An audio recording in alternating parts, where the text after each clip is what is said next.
take her alive! You came too late! Hold the line. Light up the sky. What was that? Now you'll learn. Human fleet! Protect the princess! I was never alone. The diplomatic compound of Valos Station had once been considered one of the most beautiful structures in this sector of space. Marble floors imported from 3 different worlds. Vaulted ceilings carved by artisans, whose names were chiseled into plaques beside their work. The kind of place built to remind visiting dignitaries exactly who held power in this corner of the galaxy, and exactly how long they had been holding it. Tonight, it was a ruin.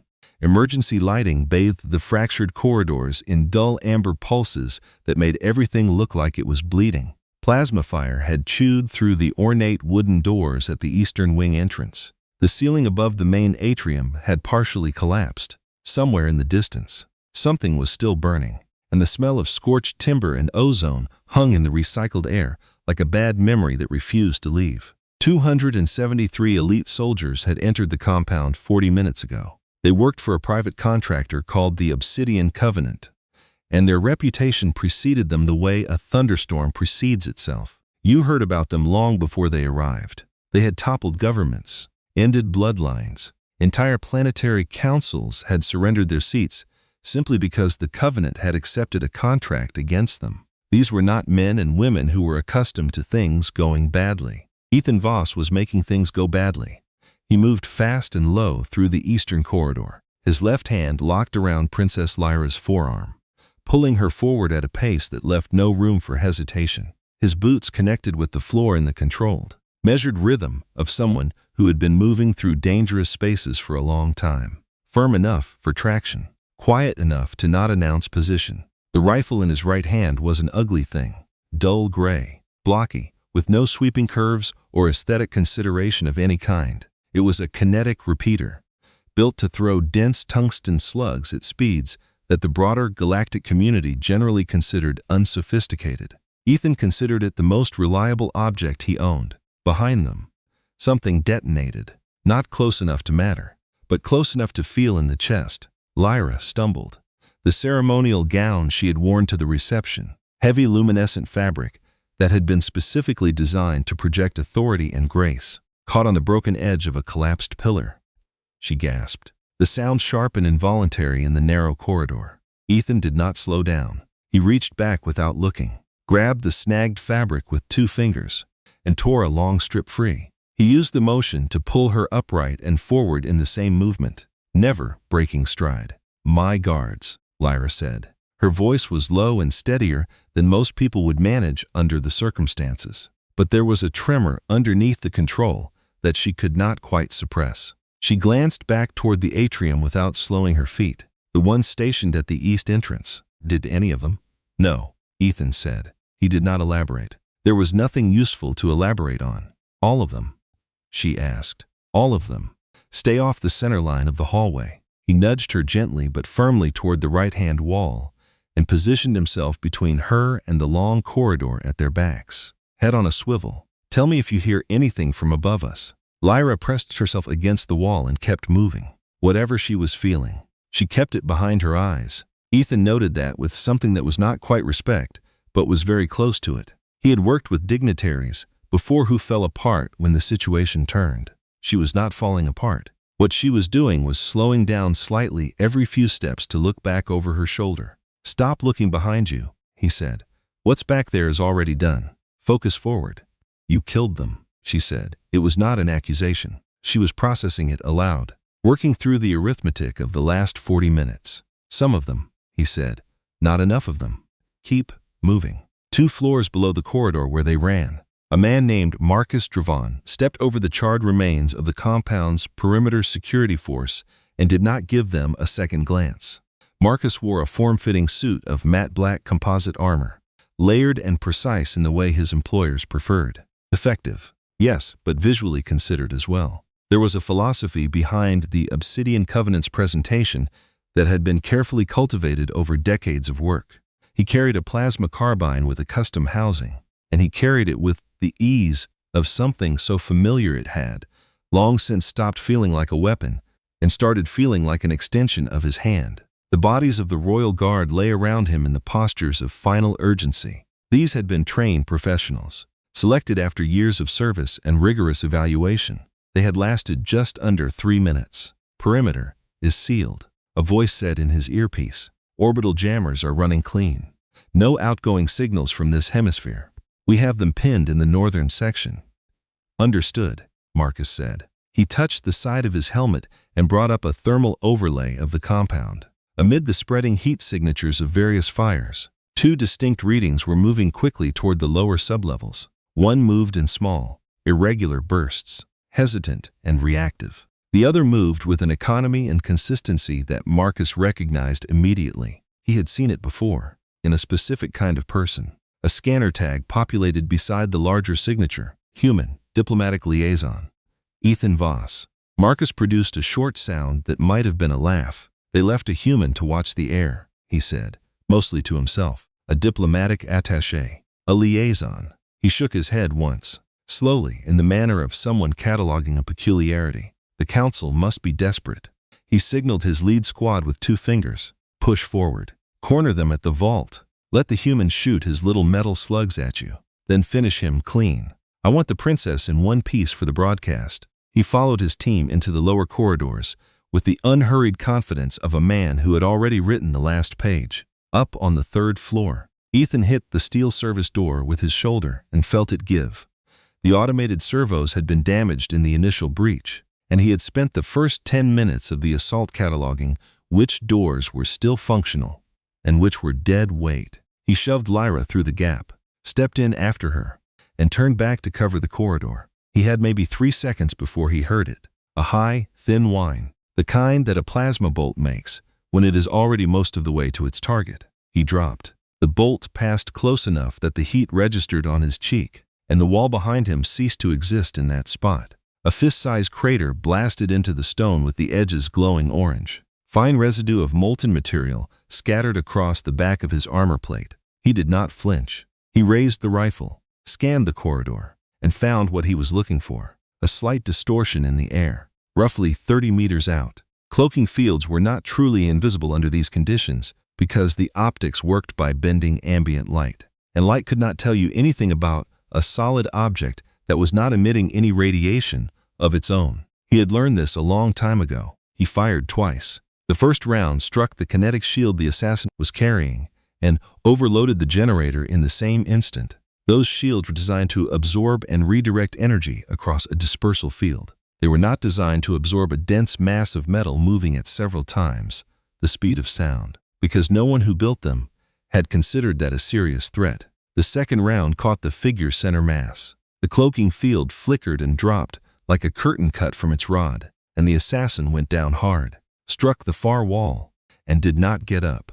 Ethan grabbed the heavy steel door and hauled it shut. He dropped the manual locking bar. Down the stairs, he said, already moving past Lyra toward the stairwell. He stripped the spent magazine and seated a fresh one without looking down. Do not stop until you reach the vault door. Lyra held his gaze for one beat. Her eyes were pale and very sharp in the emergency lighting, taking in information and organizing it with the practiced efficiency of someone who had been raised to process complex situations quickly. Then she gathered the torn remnants of her gown and went down the stairs fast. Ethan followed.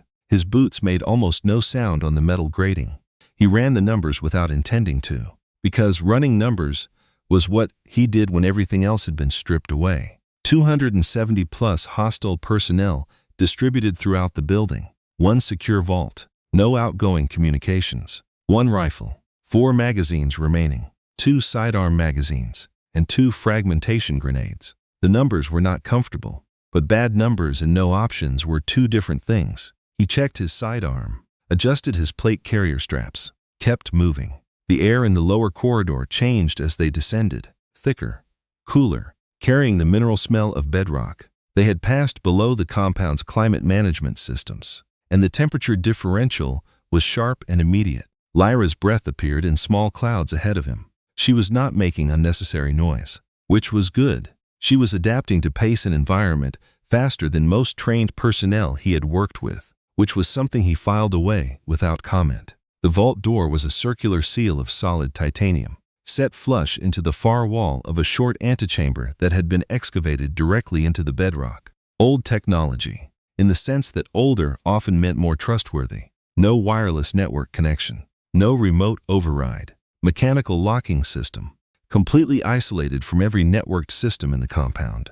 And the door itself was rated to absorb the kind of concentrated energy that reduced most structures to categorized debris. Ethan moved to the control panel and placed Lyra against the wall beside the door, out of the direct sight line of the corridor entrance behind them.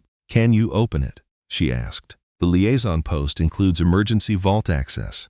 It is one of the things that people forget to revoke when they underestimate the position. He was already working the panel, his fingers moving without consulting any reference. "Your council assigned me to this posting 3 months ago because it seemed like a good way to keep the human diplomatic presence visible without giving it any actual operational weight. I assumed it was a courtesy appointment," Lyra said. "Everyone does," Ethan said. "That is the point." The locking mechanism released with a deep resonant thunk that traveled up through the floor. The vault door swung inward on hydraulic hinges, slow and very heavy, and they went inside. Ethan pulled the door shut behind them and activated the manual interior seal. The mechanism engaged with the sound of something final. For a moment, neither of them spoke. The vault was a cube of roughly 8 meters on each side, buried in bedrock, built to be entirely self-sufficient. Life support hummed from recessed panels in the walls. Emergency lighting, cooler white than the amber of the corridors above,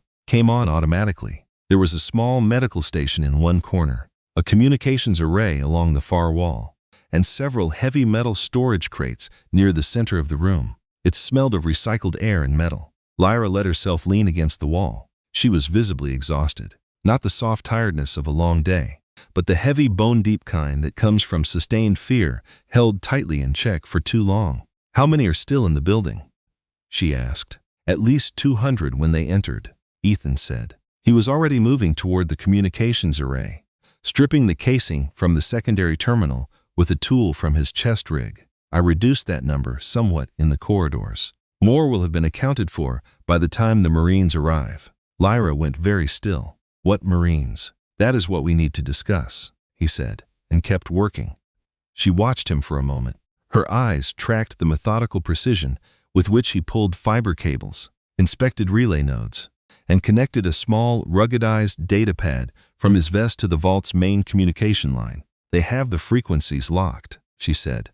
"Marcus Dreven's operation is thorough. He would not have moved against this compound without first controlling the orbital relay network. Standard broadcast will not reach anyone." "I am not using standard broadcast," Ethan said. His fingers moved across the data pad with the confidence of someone who had rehearsed this particular sequence many times in his head and was now simply performing it. Lines of green code scrolled across the screen, reflected in his eyes. "Standard galactic communication runs on subspace wave propagation. It is fast. It carries enormous data loads, and it is also very easy to block once you understand the frequency architecture. Dreven's people understand it well." "Then what are you doing?" "Dark matter burst transmission. It is older technology, pre-integration era. It does not carry audio or video signals. It sends compressed binary data in tight, focused pulses that bypass interference fields entirely because it does not rely on the subspace relay structure at all." He did not look up from his work. "The signal is slow and carries very little data, but it gets through." Lyra was quiet for a moment, working through the implications. "Even if you can reach someone, the nearest Royal Fleet is 3 sectors away. Response time alone would." "I am not signaling the Royal Fleet," Ethan said. He pressed the final execution key. The indicator light on his data pad shifted from red to steady green. He disconnected the pad, sealed the terminal casing, and turned to face her. "I sent an encrypted ping to the Human Systems Alliance 7th Fleet. Carrier group designation, Iron Meridian." The silence that followed was a particular kind of silence. Not empty, but full of things being calculated. Lyra pushed herself off the wall and straightened. Something moved behind her expression. Not hostility, but the careful composure of someone trying to be respectful about a conclusion they had already reached through mathematics. "Ethan," she said, "I understand what you are trying to do, and I recognize that you have kept us both alive to this point. which is genuinely remarkable, given what we just walked through. But human vessels are not equipped for a combat engagement with Covenant-contracted warships. Your hull plating technology runs behind galactic standard by a significant margin. You do not carry antimatter drive systems. Marcus Drevon has a frigate holding position in low orbit that will reduce a human ship to scattered debris before it reaches the upper atmosphere. Ethan listened to all of this without expression. He reached into a pouch on his chest rig and pulled out a roll of medical gauze. His left forearm had a plasma burn on it, raw and ugly, that he had been ignoring since the second-floor corridor fight. He began wrapping it with the detached focus of someone completing a routine maintenance task. "You are describing our technology accurately," he said.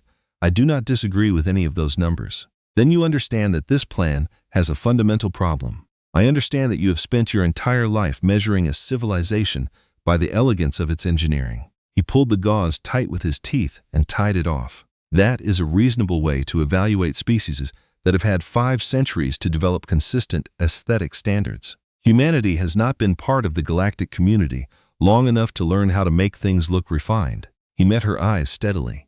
"But we know how to fight. We know how to absorb punishment. And we know how to hold a grudge. Those qualities do not show up in technical specifications." She opened her mouth to respond. The vault door shuddered. It was a single impact, not an explosion, but a solid, resonant vibration that traveled through the titanium and into the floor and up through their feet.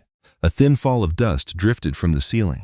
Then Marcus Drevon's voice came through the vault's internal intercom, clear, composed, patient.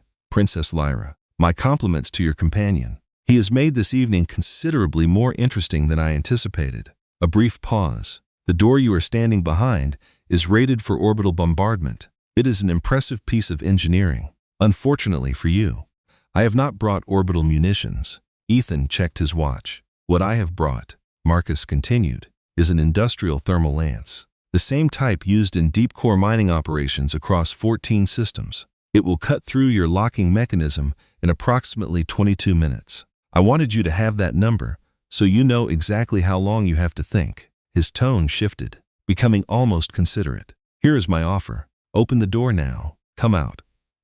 I will see that this is conducted quickly and without additional suffering. Your bloodline has held authority in this region for 4 centuries. You deserve an ending that reflects the dignity of that history. But if you force me to cut through this door, my people will be tired and frustrated by the time they reach you, and I cannot in good conscience make any promises about what follows." The intercom clicked off. Lyra had gone still in the center of the room. Her hands were folded in front of her, and she was looking at nothing in particular. After a moment, she walked toward the intercom panel on the wall. "Do not," Ethan said quietly. "He is right about the door," she said. 22 minutes is an accurate estimate for this mechanism. Possibly less. She turned to look at him. Her expression had settled into something he did not have an easy word for. Not resignation exactly, but something that had been arrived at through careful logic, rather than despair. "You kept me alive long enough to reach this room. Ethan, that is more than any of my guards managed. If I surrender now, he has no reason to keep you. You are a diplomatic attaché. Once I am in his hands, you have no operational value to him. He might let you go." "He will not," Ethan said. His voice carried no heat. He was simply reporting a fact, the same way he would report a distance or a temperature. His operational history, across 12 engagements, shows 0 surviving witnesses from security personnel. He is not offering you a negotiated exit. He is offering you the shape of one. She stood there, holding his gaze, and for a moment the only sound in the vault was the hum of the life support system and, very faintly, the distant startup cycle of a cutting torch that had just found the outer surface of their door. "Then what do we do?" she asked. The control in her voice had developed an edge now, the kind that appears just before something underneath it gives way. "We wait in here while they burn through. We listen to it happening, and then we hope your fleet arrives in time, based on a binary pulse sent through old technology to ships that may or may not be within reception range." "They are within range," Ethan said, "and they are already moving." He did not say anything more. He crossed to the center of the room and began dragging the heavy metal storage crates, stacking them with deliberate care, roughly 3 meters back from the vault door. He did not move them quickly or haphazardly. He was building something specific, something that required thought. A barricade with firing angles designed to place anyone stepping through the eventual breach into a position where they would take fire from two directions, without a clean line of return shot. "Get behind the medical console," he said, nodding toward the corner. "Stay low. When the door comes down, it will be very fast and very loud. And I need you already positioned." Lyra looked at the barricade taking shape. She looked at him. "You have done something like this before," she said. Again, not a question. "Not exactly like this," he said, setting the last crate into position, "but close enough." She moved to the medical console and settled behind it, drawing her knees in, making herself a small target. Ethan took his position behind the barricade. He laid his 3 remaining magazines out on the top of the rightmost crate, in a line where his hands could find them without needing to look. He set his 2 grenades beside them. He pressed the stock of his rifle against his shoulder and breathed, slow and even. The math was bad. He had known the math was bad since the first shot had been fired 40 minutes ago. But bad math and no options were 2 different things. And right now, somewhere in the dark of orbital space above this planet, the iron meridian was already pointed in the right direction. He just had to make 22 minutes mean something. The thermal lance had been working for 11 minutes. Ethan knew this because he had been watching the second hand on his watch, not anxiously, but as a matter of discipline. He had found early in his career that in situations where the outcome depended on timing, men who stopped tracking time were men who got surprised. He had made a personal rule against being surprised, and he had maintained that rule with the same consistency he applied to everything else. The center of the vault door had begun to glow. It started as a faint warmth in the metal, barely visible, more felt than seen. By the 8th minute, it had become a distinct amber discoloration in the titanium, a hot spot roughly the diameter of a large serving plate, concentrated at the point where the primary locking bolt assembly sat behind the door face. By the 11th minute, the glow was a deep, angry orange, and small drops of liquid metal had begun to form at the lowest edge of the heat zone, running down the face of the door and striking the stone floor with sharp, sizzling contacts. The life support system was working harder than it was designed to. The scrubbers cycled at a higher pitch, trying to filter the trace smoke and superheated air bleeding through the microscopic gaps around the door seal. The temperature inside the vault had risen several degrees. Ethan noted it, adjusted his breathing, and did not move from his position behind the barricade. Lyra had not spoken for the last 7 minutes. She was crouched behind the medical console in the far corner, her arms crossed over her knees, watching him with an expression that he could feel even across the room without looking directly at her. He had encountered that expression before, usually from people who were trying to determine whether the person they were depending on was genuinely calm or had simply gone somewhere unreachable inside themselves. He was genuinely calm. It was not the absence of understanding. He understood the situation precisely.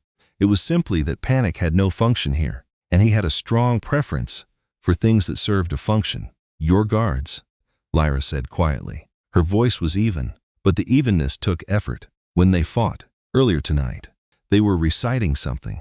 I heard it through the intercom before communications went down." "House oath," Ethan said, without taking his eyes off the door. "It is traditional for the Royal Guard to speak the commitment aloud in combat. It is considered honorable." "They fought well," she said.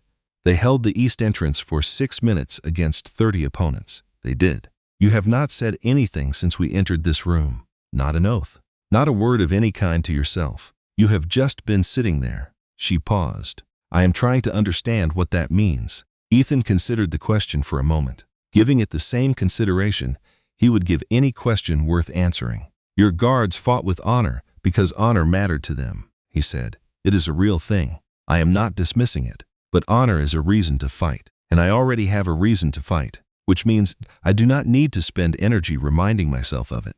He shifted his grip slightly on the rifle, checking the tension in his trigger finger. "Everything I have right now is directed at that door and what comes through it. Words take concentration. I need the concentration." Lyra was quiet for a moment. "You are very different from what I expected," she said. "People usually say that," he replied. "Usually right around minute 12 of something like this. Is that when they stop being surprised by you? Or when they start? Depends on the person." The drop on the door had become a steady, thin stream of liquid metal. No longer individual droplets, but a continuous thread of molten titanium tracing a vertical line down the door face and pooling on the stone floor below in a small, intensely bright puddle. The smell in the vault had changed, carrying now the particular sharp quality of metal under extreme heat. 14 minutes. Ethan reached up and wiped sweat from his eye with his sleeve without moving the rifle. The temperature had climbed enough that he could feel it in his lungs with each breath, a slight thickness in the air that had not been there before. When this door comes down, he said, do not look at the breach. Look at the floor in front of your position. The light coming through will be intense, and your eyes will adjust in a few seconds. But if you are staring at the opening when it gives way, you will lose those seconds when they matter most. Understood, Lyra said. If I go down, get to the far wall. There is a secondary access panel behind the medical unit on the left side. It does not connect to anything above ground, but it opens into the utility crawlway that runs along the eastern foundation. If you can reach the far end of that crawlway, you come up inside the service court on the building's exterior. He paused. Do not go through the building. Go around it. She was quiet for a beat. You are telling me this because you think you might go down. I am telling you this because it is information you should have, he said. There is a difference. 16 minutes. The primary locking bolt gave way without much warning, which was usually how those things went. A deep, resonant crack traveled through the metal of the door and through the floor and into Ethan's boots. The orange glow at the center of the door blazed white for 1 second. Then the door began to lean, not swing open. Lean. The secondary bolts were still holding, but the structure had compromised, and the hydraulic ram that Marcus's team pressed against the exterior found that compromised structure and pushed. Breach, Ethan said, his voice flat and carrying.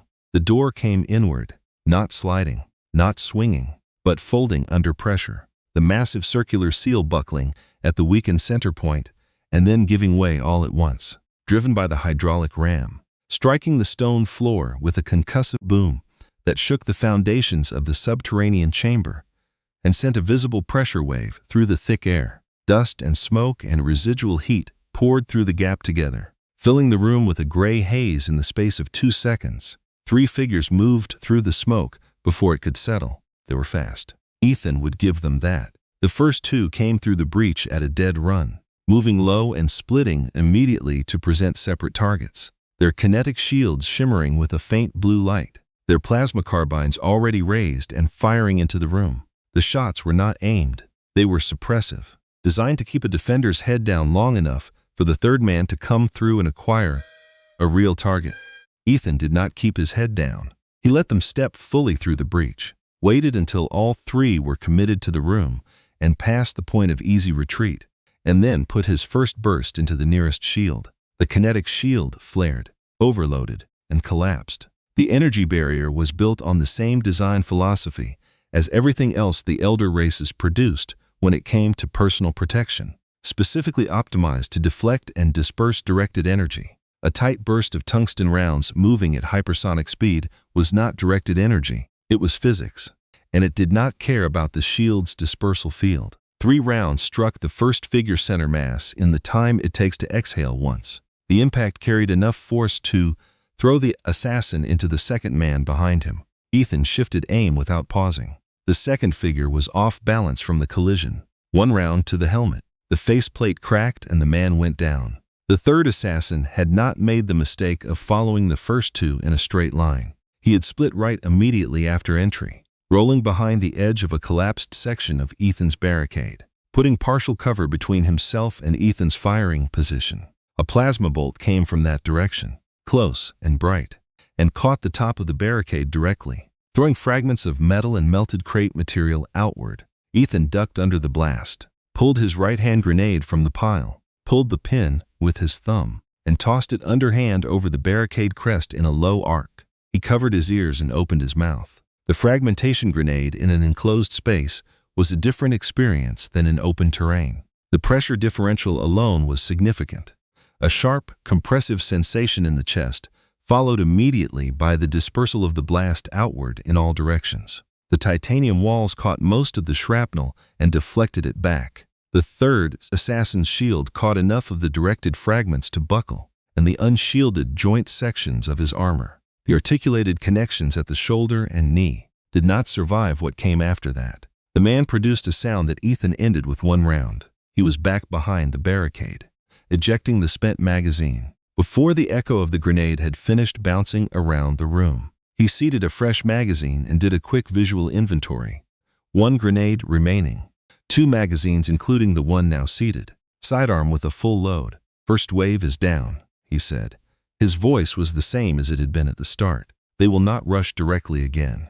The next approach will use either flash munitions or a concussive charge. Stay where you are. Lyra had her hands pressed flat against the sides of the medical console. She was looking at the 3 bodies in the middle of the vault floor. Her expression was very controlled, but the color had left her face. How many more? She asked. Enough, he said, but fewer than before. Outside the vault, Marcus Drevon stood in the antechamber and looked at the bodies visible through the breach, and felt something shift in the architecture of the evening. He had planned for resistance. He had planned for a firefight. He had planned for a human who would panic and make poor decisions under pressure, as humans often did when they finally understood how outmatched they were. He had not planned for this. His jaw tightened under the helmet. He touched his comm. Heavy ordnance, he said. Bring up the concussion charge. I want the barricade eliminated and the occupants disoriented. Move in immediately after detonation. Full team. He took several steps back from the breach, running calculations that had not been part of the original briefing. Every minute spent trying to remove this particular human from this particular room was a minute. The planetary communication blackout persisted, and prolonged blackouts had a way of attracting attention from parties who were not part of the plan. He opened a channel to the Riven Blade, his frigate holding position in low orbit above the compound. Captain, he said, I want orbital bombardment targeting plotted on this compound's footprint. The moment I confirm acquisition of the primary target, I want the building gone. No evidence. Static filled the line. He tapped the side of his helmet. Captain, respond. More static. And then, after a pause that was several seconds too long, the captain's voice came through, thin and distorted. Commander Drevon, we have a situation. I can hear that you have a situation. Explain it. Sensors are showing significant gravitational displacement. Outside the system's gravity well, something is jumping in. The captain's voice had a quality that Marcus had not heard from this particular officer before. Multiple signatures. The mass displacement readings are substantial. A patrol group. Local defense. Neutralize them and hold position. Commander. A pause. You do not understand. These are not patrol signatures. The mass displacement values are well outside any patrol group configuration. We are talking about significant tonnage. What kind of tonnage? The channel produced a sound that was not static. Exactly.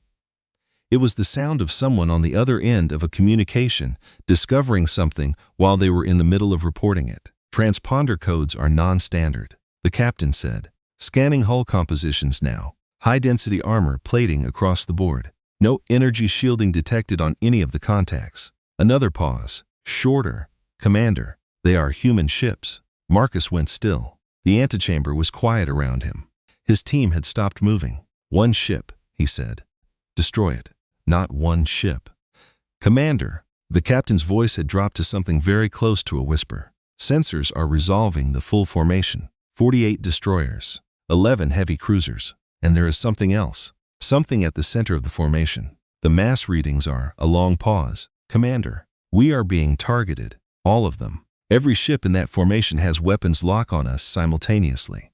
Marcus did not respond immediately. He was looking at the glowing breach in the vault door, and at the 3 men lying on the other side of it, and at the quiet, amber-lit space beyond where a human diplomatic attaché was sitting behind a pile of storage crates.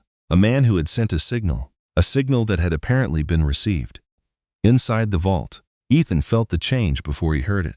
The vibrations coming through the floor had been a consistent, singular source since the thermal lance had started. Now they were different, multiple, rhythmic, coming from above and growing with a speed that had a very specific quality to it. The quality of objects moving fast through atmosphere and getting faster. He looked up at the ceiling. Lyra followed his gaze. What is that? Drop pods, Ethan said. He almost smiled, but what his face produced was smaller and tighter than that. A compression of something like relief that did not have time to fully form. Human drop pods do not use repulsor lifts. They do not glide. They are fired from orbital carriers, and they use retro thrusters at the absolute last possible second before impact. That sound, Lyra said. The vibrations were becoming felt rather than just heard, a deep rhythmic pressure through the stone beneath them. Is that them breaking?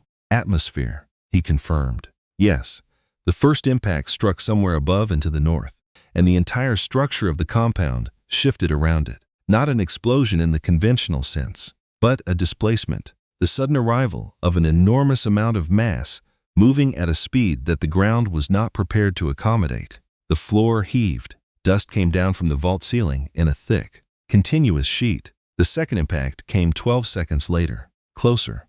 The third.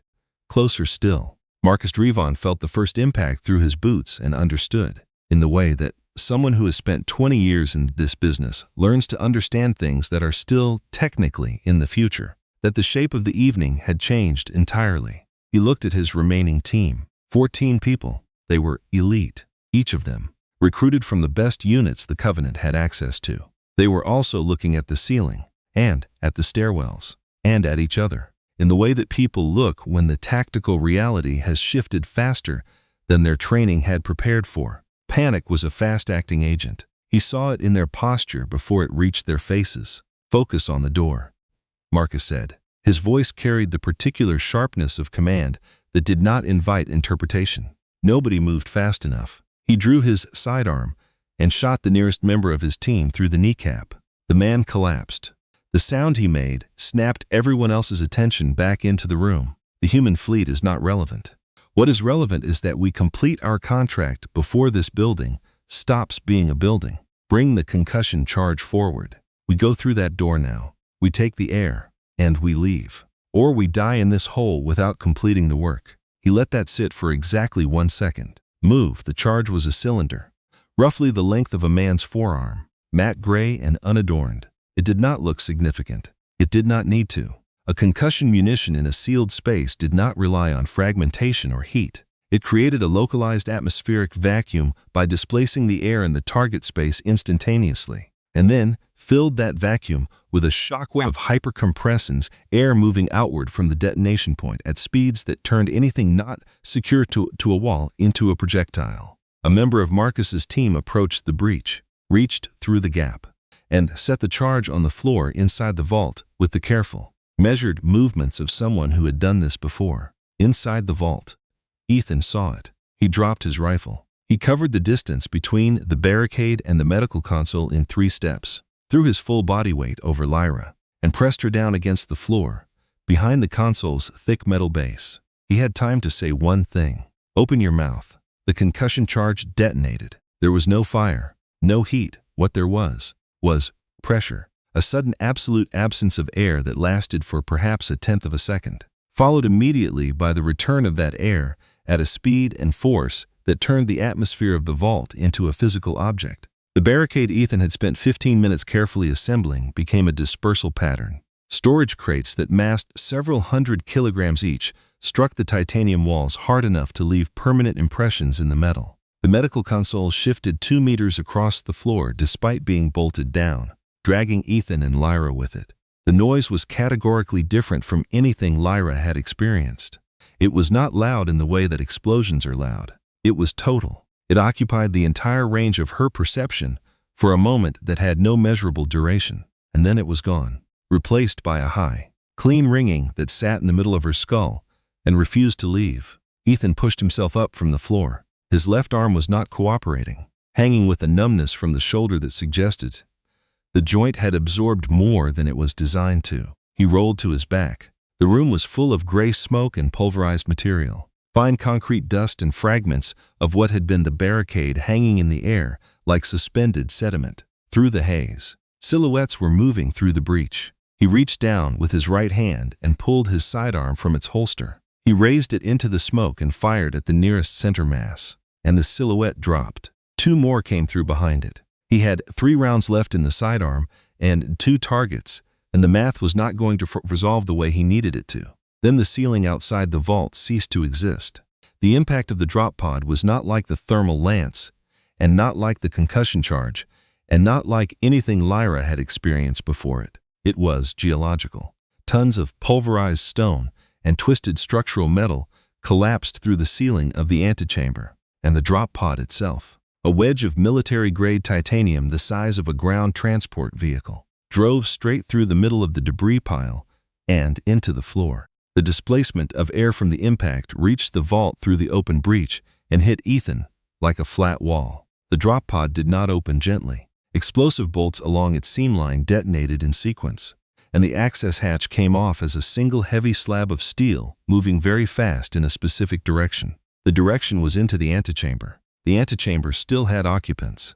Then the hatch stopped moving because the wall stopped it. Out of the smoke and settling dust, 4 figures stepped down from the pod. They were large, human large, which meant larger than any combat personnel in Lyra's experience. Built for gravity that ran slightly heavier than galactic average and shaped by a physical culture that had never stopped selecting for endurance and mass. Their armor was nothing like the elegant, form-fitting composite worn by the Covenant's operators. It was thick, layered ceramic over composite over ablative foam, with modular attachment points loaded with ammunition and equipment in quantities that suggested a philosophy of excess over elegance. The color was a scratched, matte mix of olive drab and dark gray, with no insignia visible beyond unit numerals. They carried automatic kinetic weapons with box magazines that looked, at a glance, like someone had attached a small engine to a rifle. The lead figure activated external speakers. "Contact front," a rough voice announced. "Already in motion. Clear the deck." What followed was not a firefight. A firefight implies an exchange. What followed was a reckoning. The surviving members of Marcus's team scrambled upright from where the pod's impact had thrown them. They raised their plasma carbines and fired because they were trained, and because it was the only option left, and because some part of them had not yet fully updated on what they were now dealing with. The plasma struck the lead Marine's chest plate. The ceramic surface cracked and blackened and shed heat across its surface area in the way it was specifically designed to do, distributing the energy across the composite layers underneath, dissipating what it could and absorbing the rest. The Marine did not break stride. In return, 4 heavy kinetic weapons opened up simultaneously in an enclosed subterranean space. The noise was something Lyra would carry with her for the rest of her life. Not the individual sounds, which were too fast and too dense to separate, but the total impression of it. The way sound itself had become a physical presence in the room, pressing against every surface. The energy shields of the Covenant operators flared blue and bright, and shattered in less time than it took to process that they were failing. The rounds did not care about the shields, for the same reason they had not cared about the shield on the assassin in the upper corridor. Physics was not a negotiation. In 11 seconds, it was over. Ethan was still on his back. His ears were producing a high, pure tone that excluded everything else, and his vision had the slight clouded quality that came with a significant pressure event too close to the skull. He was aware of the ringing and aware of the specific copper taste at the back of his throat, and aware, distantly, that his left shoulder had gone from numb to reporting something much more specific and much less comfortable. A large armored figure appeared above him, blocking the overhead light. Liaison Voss. The voice came through external helmet speakers, flat and professional. "Carrier Group Iron Meridian sends its regards." Ethan looked up at the figure. "You are late." "Sergeant," he said.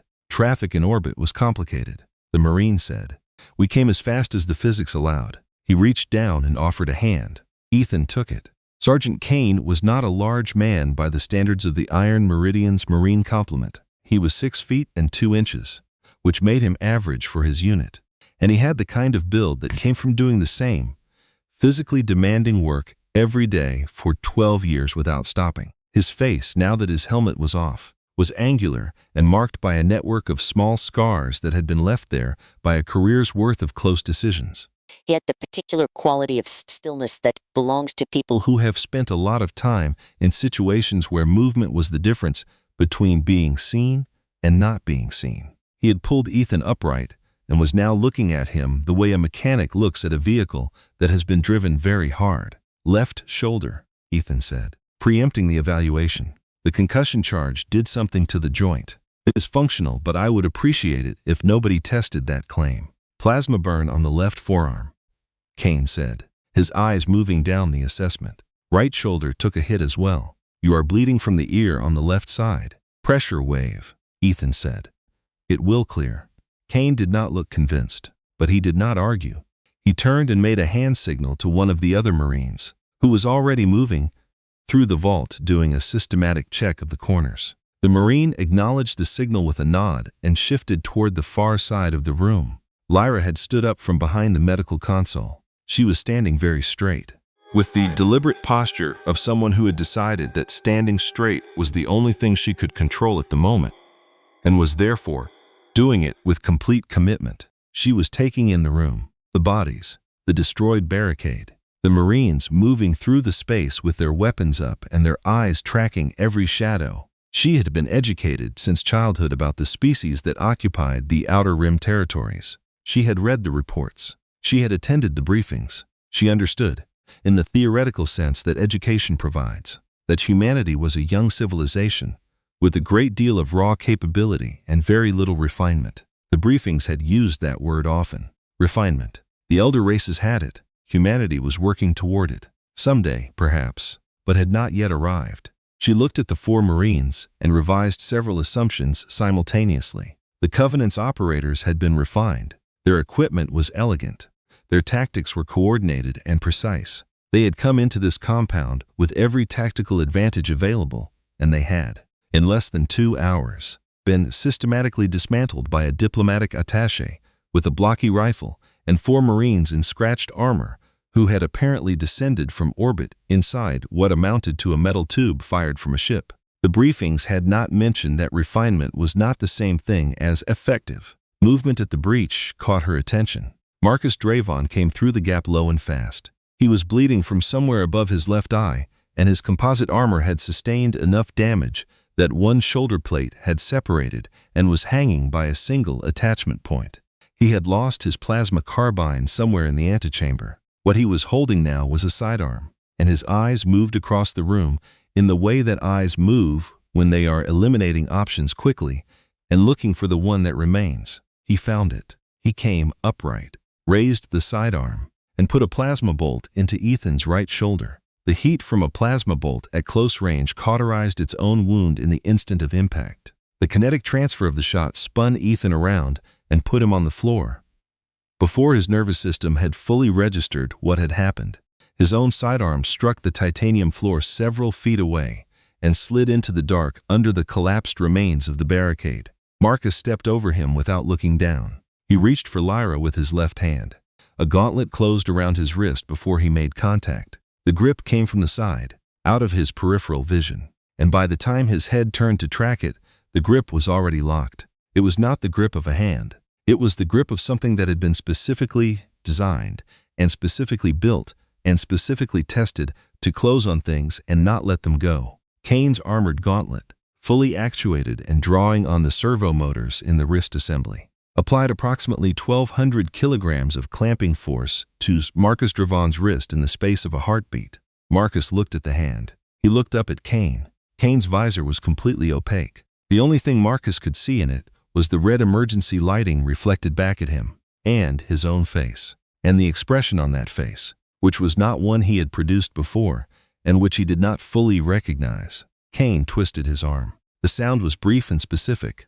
Marcus Dravon made a sound, and his fingers opened and the sidearm fell. Kane drove a knee into the back of Marcus's leg, forcing him down, and drew the combat knife from his chest rig in a single motion that had been practiced so many times that it no longer required any conscious direction. The blade went precisely where it needed to go, between the neck armor and the helmet collar, and Marcus Dravon ceased to be a problem. Kane pulled the blade free and wiped it against Marcus's uniform with the calm efficiency of completing a task. He looked down at Ethan, who was sitting up against the console, with one hand pressed to his right shoulder. "Clear," Kane said, straightening. He did not raise his voice. The word traveled to the other Marines in the room, and they responded to it without needing an explanation. "Antechamber is secured," one of them reported, stepping through the breach and looking back the way they had come. "Medevac shuttles are on the surface. Local planetary defense forces just stood down. Admiral Hayes authorized a full surrender acceptance without engagement, without firing a shot. another Marine said, with the faint satisfaction of someone noting a statistic they find pleasing. Lyra was looking at Marcus Drevon's body, the man who had terrorized the compound, who had dismantled her guard complement in minutes, who had directed the deaths of everyone she had brought with her to this station, was lying face down on the titanium floor with a knife wound between his armor plates. He looked remarkably small. She looked at Kane. The Marine was already moving, crossing to where Ethan sat, and crouching to assess the shoulder wound with the efficiency of someone who had done field triage many times before. "Sit still," Kane said to Ethan, in the tone of a person who does not particularly expect to be obeyed, but is making the professional recommendation regardless. "I can walk," Ethan said. "Both shoulders are compromised. You have a pressure concussion, and you are bleeding from the ear," Kane said. "You can walk when I tell you that you can walk. I have been walking for the last 45 minutes with a plasma burn on my forearm. That is a different kind of walking." Kane pressed a field dressing against the shoulder wound with enough force that Ethan's expression changed slightly. "That was walking because you had to. This is walking to a medical shuttle 30 meters away. You sit on a board." "I am not sitting on a board." "Then I will sedate you and carry you to the board," Kane said pleasantly. "Your choice. Liaison." Ethan looked at him for a moment, then conceded without another word, which was the closest thing to graceful surrender that Lyra had seen him produce. A stretcher appeared from somewhere. Ethan sat on it with the expression of a man who is losing a negotiation and is aware of this, but has decided that losing it is the correct outcome. Two of the Marines helped him settle back, and the medical assessment that followed was brief and methodical, and produced several annotations on a data tablet that the Marine carrying it seemed to take seriously. Lyra moved toward the breach when Kane signaled. She stepped through the gap in the vault door and into the antechamber. The antechamber was not recognizable. The impact of the drop pod had restructured it more completely than any demolition effort could have managed with intent. The ceiling was gone.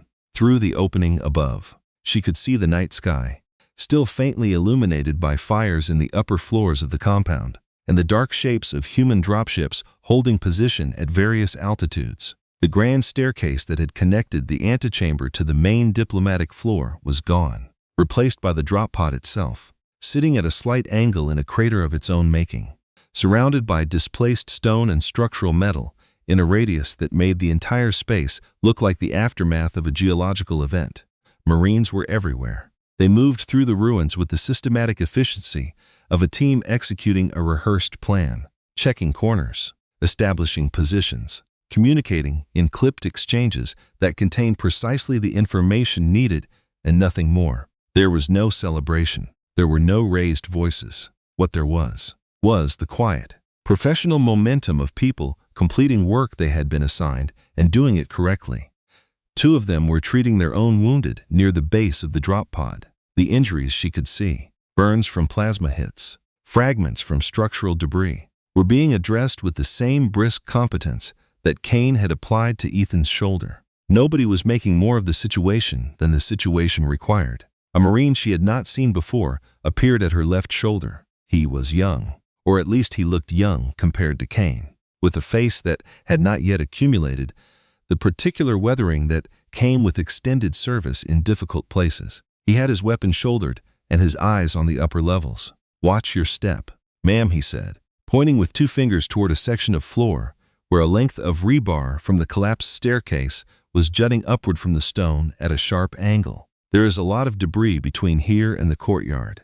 Stay close to me, and I will get you through." "Thank you," Lyra said. He nodded once. Already moving, already scanning. She followed him through what had been the corridor outside the antechamber. The walls were still standing, but barely. Plasma fire had chewed through the plasterwork along the entire length of the hall, and the ceiling had partially given way in two places where drop pod impacts had stressed the structural load beyond what the building could accommodate. The light came from a combination of emergency strips and the fires still working through the upper floors, and the effect was strange and shifting, shadows moving in ways that had no consistent logic. She had walked this corridor that morning, on the way to the reception that had preceded the attack. The marble floor had reflected the overhead lighting beautifully. A member of her household staff had pointed out one of the artisan plaques embedded in the wall. explaining the history of the family that had produced the craftsman. The plaque was gone. That section of wall had been removed entirely by whatever had come through the ceiling 3 meters to the left. They reached the courtyard.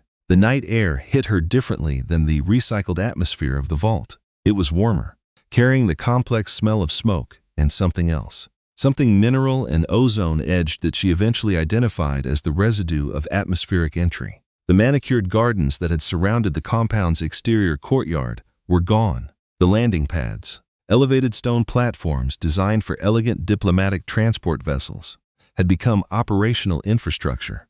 4 human dropships were holding position above them. Their thruster banks pointed downward, scorching the remaining plant life below in continuous, indifferent heat. She looked up, past the dropships, past the upper atmosphere, where the smoke from the compound fires was beginning to thin, past the cloud cover, which had been partially disrupted by the passage of drop pods, through it, past all of that. The fleet was visible from the surface. She had known it was there. Ethan had told her it was coming, and she had heard the captain of Marcus's ship describe the formation on the intercom. She had processed those descriptions as information and understood them as facts. But understanding something as a fact and seeing it with your own eyes were 2 very different cognitive events. The destroyers were visible as moving points of occluded light against the stars, too large and too low in their orbital positions to be mistaken for anything celestial. They moved in formation, holding a pattern that her limited experience with military fleet doctrine told her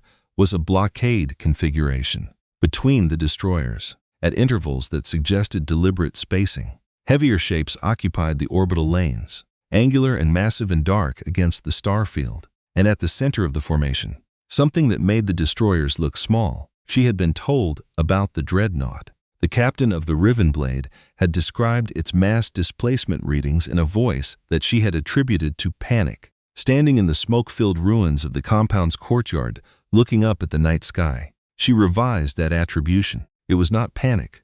It was the accurate response to seeing something that the known catalog of military technology did not have an adequate category for. It eclipsed stars. It was that large. It sat in low orbit like something that had always been there and had simply not been paying attention until tonight. "Princess," Ethan's voice. From behind her, she turned. He was on the stretcher, being carried by 2 Marines toward the nearest dropship.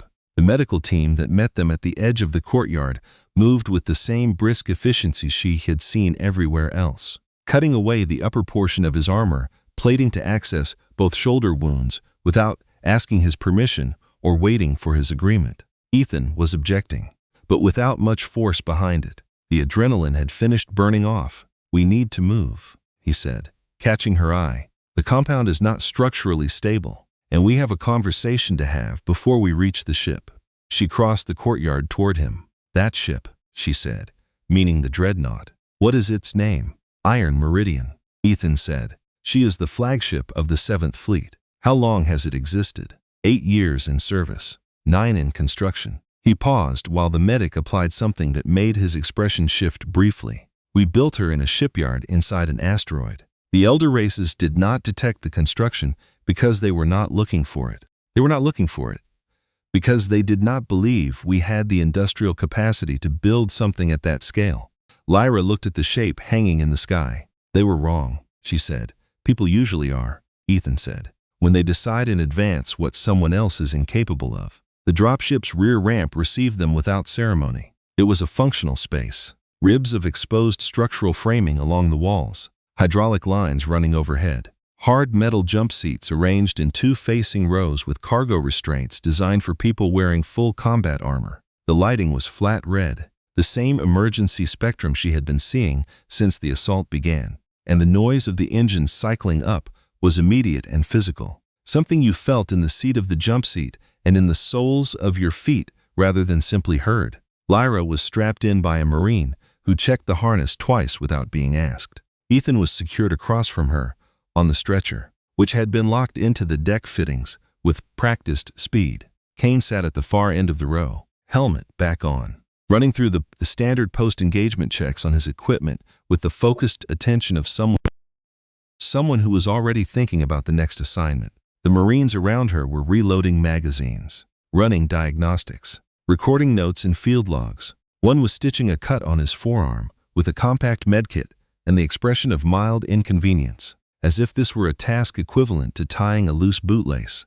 None of them were talking about what had just happened. None of them were processing it aloud or marking it in any way that Lyra could observe. They had just destroyed a 200-plus person professional military force in a subterranean compound, and they were doing inventory. The dropship lifted. It did not lift gracefully. It bullied itself upward with raw thrust, fighting gravity in the most direct way available. And the noise during the initial ascent was something Lyra would have described as aggressive if she were writing a report about it. The courtyard below fell away through the small armored viewport beside her seat. The compound, which had been a landmark of diplomatic significance for 4 decades, was a smoking ruin with a crater at its center. Planetary defense vehicles were arriving at the perimeter. Their lights were visible, blue and cycling, from an altitude that made them look like ground-level stars. They were maintaining a large and obvious distance from the ascending human craft. "They are not going to intercept?" Lyra asked Kane. Kane glanced toward the viewport without moving his head much. "The Admiral sent a transmission to the Planetary Defense Command 17 minutes ago." She explained the situation. "She, Admiral Hayes," Kane said. "She has been commanding the 7th Fleet for 6 years. She is not someone who leaves room for misinterpretation."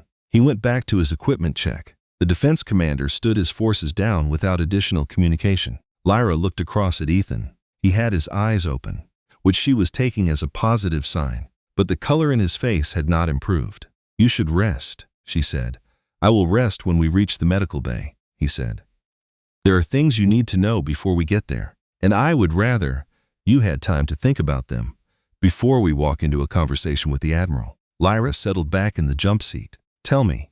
Ethan was quiet for a moment, organizing his words. Outside the viewport, the cloud cover was rushing toward them, and then they were through it, and the stars became the stars rather than pinpoints seen through atmospheric distortion, and the scale of the Iron Meridian's fleet became, from this altitude, fully apparent in a way it had not been from the surface. 3 days ago, Ethan said, the Human Systems Alliance Intelligence Network intercepted a transmission, encrypted, routed through 4 relay stations using a protocol that the sender believed was uncrackable. He paused. "We cracked it in 11 hours. What was in it?" "A contract confirmation," Ethan said. "The Obsidian Covenant. Confirmed for an assignment. Target, the heir apparent of House Valos. Termination on arrival. No witnesses. No evidence." He looked at her steadily.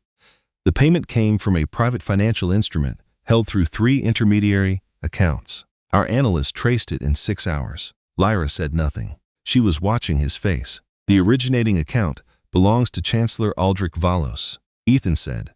"Your uncle." The drop ship hit a pocket of turbulence and shuddered through it. Neither of them acknowledged it. "When we intercepted the contract," Ethan continued, "Admiral Hayes moved the 7th Fleet to the outer boundary of this system and held position. I was already embedded here as the liaison. The plan was straightforward. If the contract proceeded, my job was to keep you alive long enough for the fleet to respond to my signal. If I could not keep you alive, the fleet would still respond, but the outcome would be different." "You knew this was coming," Lyra said. Her voice was careful and even, but there was something underneath it that was not calm. 3 days ago, you knew they were going to attack the compound."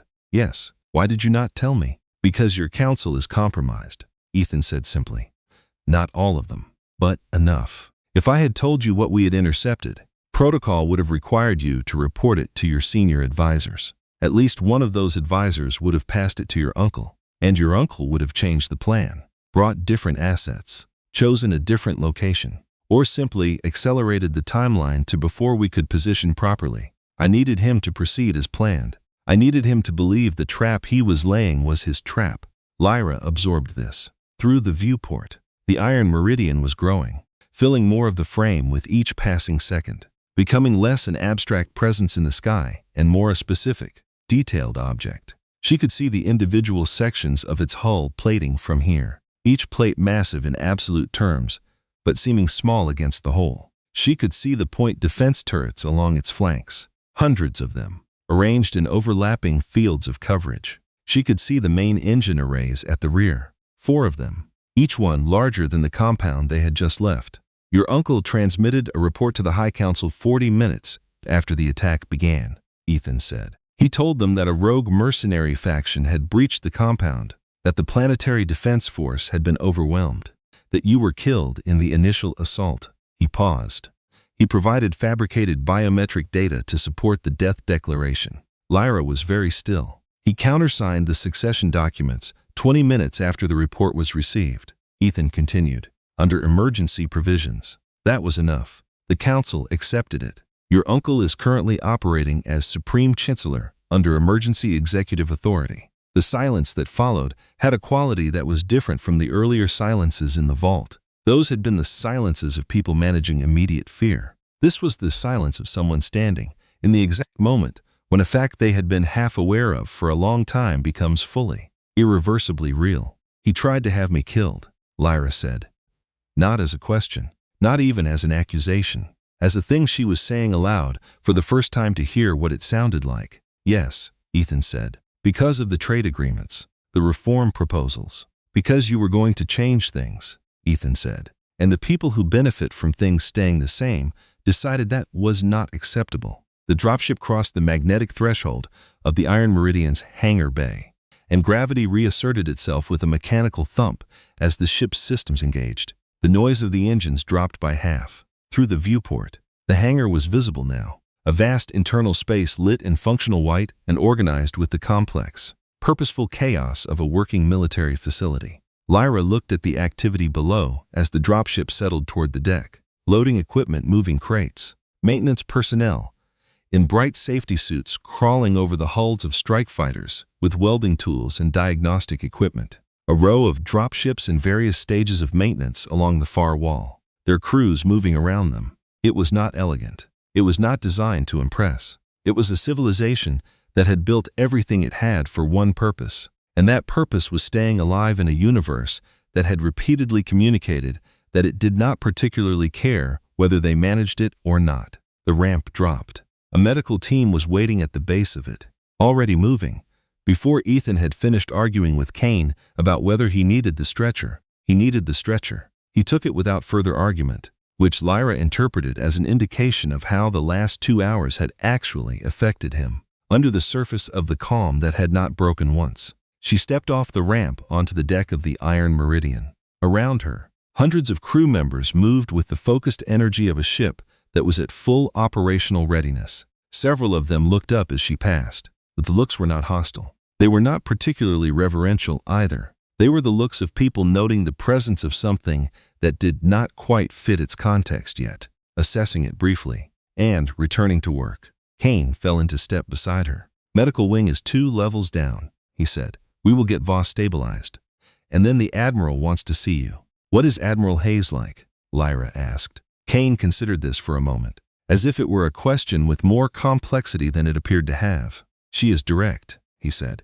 She will tell you exactly what she is thinking, and she will expect the same from you. She has been fighting for this fleet's existence for 6 years against people who thought the budget would be better spent on diplomatic gifts and trade incentives. He paused. She is also the reason we arrived when we did, rather than 20 minutes later. 20 minutes later would have been too late, Lyra said. Yes, Kane said. She calculated the same thing. They walked through the ship, gray bulkheads and heavy blast doors, and the persistent smell of recycled air and machine oil and the faint undercurrent of something hot that was the signature of a vessel with a great deal of armament that had recently been in a state of readiness. Warning lines painted in red along the floor defined safe walking lanes. Everything was labeled in clear, practical terms. Nothing was decorated. It occurred to Lyra that she had spent her life in spaces that were built to communicate the importance and dignity of the people who occupied them. Halls designed to make you feel the weight of history. Chambers with acoustics that made voices sound like authority. The Iron Meridian was built to do a job. She was beginning to understand that this was not a limitation. The medical wing of the Iron Meridian operated at a different tempo than the rest of the ship. Everywhere else, the pace was the urgent, purposeful rhythm of a fleet at operational readiness. People moving with the compressed energy of a situation that had not yet fully resolved. In the medical wing, the pace was still fast. but it was the fast of absolute focus rather than momentum. The personnel here moved quickly because speed mattered, but they did not move carelessly, because carefulness mattered more. Ethan was behind a glass partition, flat on a surface that was adjustable in about 11 different ways, none of which he was taking advantage of because he had declined to be repositioned, and the senior medic had chosen not to argue with him about it. 2 automated surgical arms had descended from the ceiling and were working on the plasma wound at his right shoulder with the quiet, consistent attention of machines that had been very specifically designed for this task and had been doing it long enough to be good at it. He was awake. He had declined sedation on the grounds that he needed to be awake. The senior medic had accepted this on the grounds that the wound, while serious, was not going to kill him in the next few hours, and a patient who would not stay sedated was more trouble than the sedation was worth. Lyra stood in the corridor and watched through the glass. She was trying to identify what she was feeling, and finding that it did not map cleanly onto any single category. Relief was part of it. The specific variety of relief that arrives after sustained, unrelenting fear finally has permission to stop, which was different from ordinary relief and carried its own distinct physical weight. There was also something adjacent to grief, not for a specific loss, but for the version of the evening that had not happened, the version where none of this had been necessary. And underneath both of those things, something harder and colder and more difficult to name. Her uncle had signed the document. The timeline Ethan had described placed his countersignature 20 minutes after the attack began. 20 minutes. Not enough time to receive a report, assess it carefully, consult legal advisors, and make a considered decision. Enough time to do something you had already decided to do and were waiting for the right moment to execute. He had been waiting. She was still standing there when the footsteps came down the corridor. They were different from the footsteps she had been hearing for the last hour, measured and deliberate, in a way that was not hurried, but also was not uncertain. The footsteps of someone who had decided exactly where they were going and did not find the journey particularly remarkable. Lyra turned.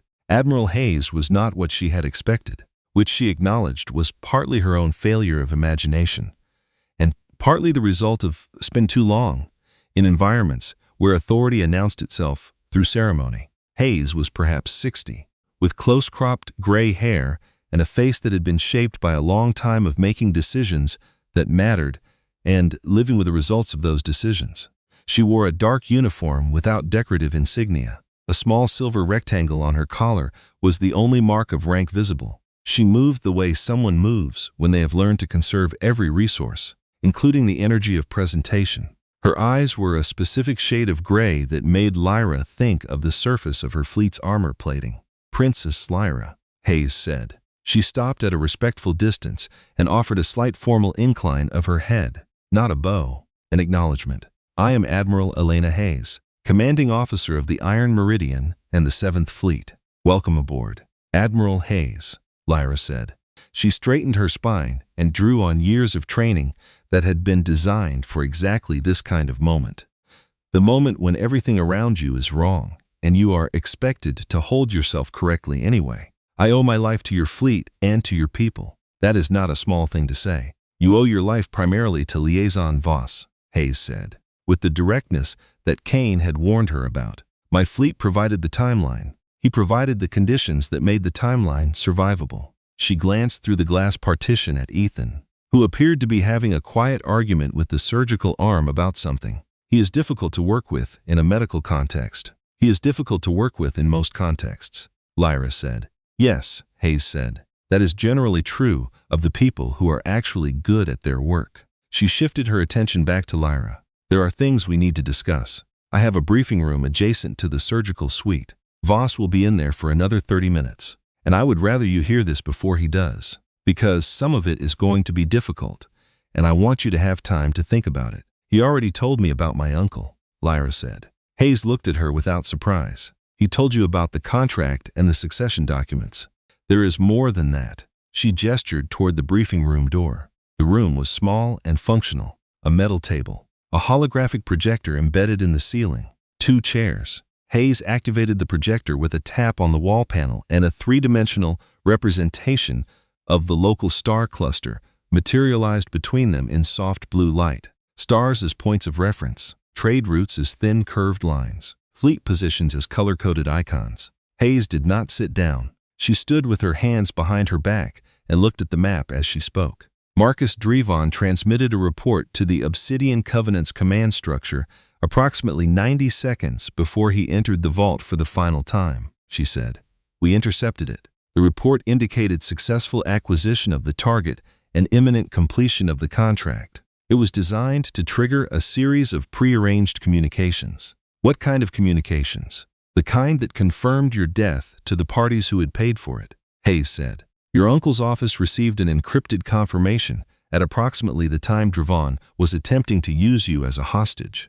The High Council received the same confirmation, routed through a separate channel. The Council's response was to formally ratify the emergency succession transfer and adjourn the session. Lyra was quiet. The entire political apparatus of the Elder Race's governing structure has, for approximately the last 40 minutes, been operating on the assumption that you are dead and that Aldrich Valos is the legitimate ruling chancellor. Hayes continued. He has already begun issuing directives. The first 3 were administrative. The 4th was a reassignment of the diplomatic liaison positions throughout the outer territories. She paused. The 5th was an order to the Royal Armada to stand down from its current patrol rotation and hold at the primary orbital dock. He is consolidating, Lyra said. He is consolidating. Hayes confirmed, quickly and efficiently. He has clearly been planning this transition for some time. The legal framework was already in place. The emergency provisions that allowed him to countersign the succession documents had been inserted into the constitutional framework six months ago as part of a routine governance review. Hayes looked at her. The review committee was chaired by your uncle. The holographic map rotated slowly between them. Lyra found herself watching the small icon that represented this system, orbiting its star at a distance that made the entire catastrophe of the last 2 hours look very small from the perspective of space. Why are you telling me this? Lyra asked. Not the information itself. Why is the Human Systems Alliance involved at all? You have your own borders, your own concerns. For 200 years, humanity has stayed in the Outer Rim territories and kept clear of Elder Race politics. You have never sent a fleet this deep into the inner systems. Hayes was quiet for a moment. It was not the quiet of someone choosing their words carefully to avoid saying something they meant. It was the quiet of someone deciding how much context was actually necessary. Sit down, Hayes said. Both of them sat. Hayes looked at the map for a long moment. Then she looked at Lyra with the gray eyes that missed very little. 200 years ago, she said, humanity made contact with the galactic community. We were young. We were behind the development curve in almost every category that the Elder Races use to measure civilization.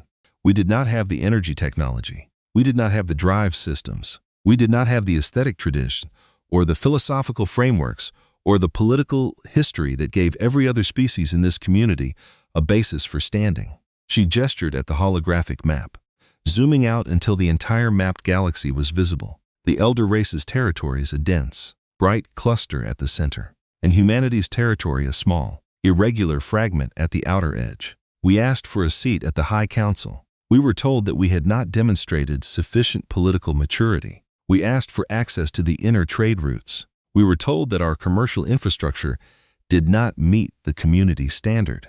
We asked for the trade tariffs on our exports to be reviewed. We were told that our exports did not contribute sufficient value to the community economy to justify a review process. Hayes' voice remained flat throughout this. She was not angry, at least not in the way that anger usually presents. She was stating a record. For 200 years, the Elder Races used the language of standards and requirements and community expectations to keep us exactly where we were when we arrived. At the edge, looking in. I know this, Lyra said quietly. You know the diplomatic version, Hayes said. Let me tell you the version that we lived. We had settlements on 6 worlds in the Outer Rim that could not import medical supplies, without paying tariffs that made those supplies unaffordable for 60% of the population. We had a generation of children who grew up without access to the educational networks because the Elder Race's educational licensing framework did not extend to non-council species. We had trade disputes that we brought to the High Council for arbitration and that were dismissed without hearing, repeatedly, for reasons that were technically within the Council's procedural authority and also completely indefensible on any rational basis. She paused. We were patient. We absorbed it. We kept building. She touched the projector control and zoomed in on the human territory. Within it, slowly, additional detail populated. Shipyard locations, industrial facilities, fleet positions that had not been visible in the broader view. We built the Iron Meridian in secret over 9 years inside an asteroid that the Elder Race's survey systems classified as geologically inert and therefore not worth monitoring. We built 48 destroyers and 11 heavy cruisers using manufacturing processes that we developed specifically because we could not access the standard galactic supply chains. We trained the crews for 6 years before we ever put a ship in open space. Hayes looked at Lyra. We were not building a fleet to attack anyone. We were building a fleet because we had learned that the only language the galaxy has ever taken seriously is the language of capability. And then my uncle arranged for me to be killed, Sarah said. Your uncle arranged for the one member of the High Council who had publicly advocated for opening trade and communication with human space to be removed from the equation. Hayes said, that was not a coincidence. You were, from our perspective, the most significant political development in Elder Race governance in a decade. Your proposals would have changed the structure of the inner trade routes in ways that would have materially benefited the outer territories, including ours. She let that sit for a moment. When we intercepted the contract, we had a decision to make. We could keep building quietly and hope that the political situation would resolve without requiring us to do something visible. Or we could do something visible. You chose visible, Lyra said. We chose necessary. Hayes has said, there is a difference. Though from the outside, they look the same. She leaned forward slightly. We are not here to start a war. Princess, we are here to stop one from being finished. The war against your reform movement, against the outer territories, against every species and faction that has been kept outside the inner circle by the Council's preferences. That war has been running quietly for a long time. Tonight your uncle tried to end it with a single decisive move. We are here to demonstrate that the move did not work. Lyra looked at the holographic galaxy between them, her world, a civilization she had been raised to serve and lead and, eventually, change. You intend to put me back on the throne, she said. We intend to support your legitimate claim, Hayes said. What you do with the throne is your decision. But yes, that is the intent. My uncle has the Royal Armada behind him, Lyra said. 300 capital ships, Class 4 energy shielding, heavy plasma lances and antimatter drive systems. You have done the same assessment I have done, Admiral, because you are clearly very good at assessments. You know what those numbers mean. Hayes almost smiled. It was a small expression. Not warm exactly, but not cold either. The expression of someone who has been told the same thing many times by many different people and has long since made their peace with it. I know what those numbers mean to someone who has been measuring warfare in terms of energy output and shield ratings, she said. I also know something that your uncle and his admirals do not know, which is that there is a fundamental engineering flaw in every energy shield system the Elder Races have ever produced. Lyra waited. Energy shields are designed to disperse energy, Hayes said. That is what they do. They take an incoming energy source, plasma bolt, laser, particle beam, and they spread that energy across the field surface, distributing the heat and radiation away from the ship's hull. They are extraordinarily effective at this. She paused. They were designed by engineers who had never fought a civilization that preferred to throw solid mass at hypersonic speeds rather than generate directed energy. Energy shields do not disperse kinetic impact. They cannot. The physics do not allow it. A solid object hitting an energy field at several % of the speed of light does not have its energy redirected. It passes through, because the field has nothing to grab onto. Lyra processed this. The Iron Meridian's main gun, she said slowly. The central axis of this ship is a magnetic accelerator approximately 3 kilometers in length, Hayes said, at maximum charge. It drives a projectile made of depleted uranium, massing roughly 40 tons, to approximately 4% of the speed of light. The impact energy at that velocity is beyond the dispersal capacity of any shield system the Elder Races have deployed. The projectile does not care about the shield. The shield does not slow it down. It goes through. The briefing room was quiet. Somewhere in the distance, through the bulkheads of the ship, Lyra could feel the low, persistent vibration of the iron meridian systems at full readiness. It was not an aggressive sensation. It was simply the signature of something very large that was fully awake and paying attention. There will be casualties, Lyra said, if the Armada engages you. Yes, Hayes said, on both sides. Most likely. The Elder Race's plasma weaponry is effective against unarmored targets and will do real damage to our lighter ships. We accept that. We have accepted that since we started building. And you are willing to accept those casualties to make a point, Lyra said. It came out more sharply than she had intended. Hayes did not flinch from it. We are willing to accept those casualties to end the conditions that produce them, she said. A point that changes nothing is just an argument. What we are doing tonight changes something. Specifically, it changes the calculation that the High Council has been making for 200 years. The calculation that says the cost of treating us the way they have treated us is zero, because we will absorb it without consequence. She looked at Lyra steadily.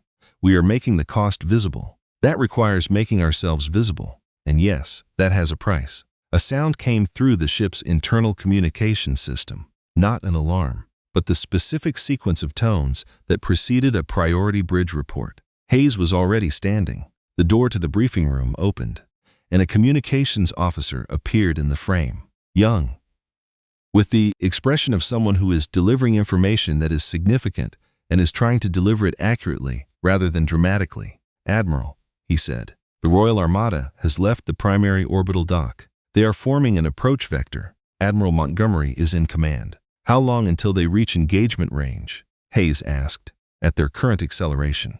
Approximately 14 minutes. Hayes looked at Lyra. The gray eyes asked a question without framing it verbally. Lyra stood up.